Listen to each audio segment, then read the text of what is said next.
Assalamualaikum warahmatullahi wabarakatuh. Dudu rembulan déning Sumono Sandi Asmoro.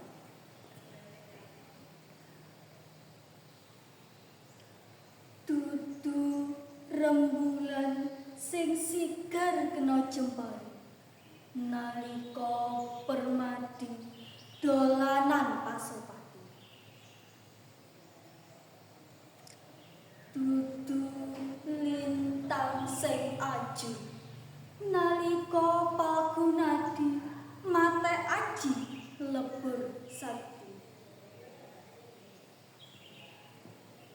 Lintang lan rembulan tetep benteong gandulan nami.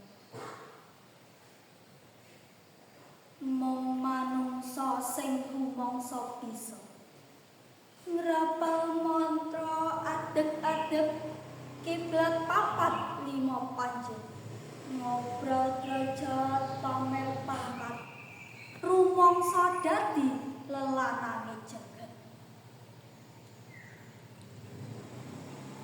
Dudu rembulan sing sigar kena jempol nalika permati dolanan pasopati. Wong kono kinukup kabar Jombang.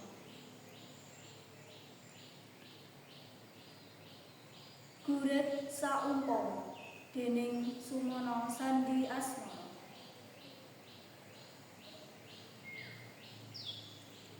Saumpama anak-anakmu biyen nate kok tepungake karo panas, kira-kira bae saiki ora kidul, srawung karo srengenge, jagongan karo geni, dolanan karo lawa.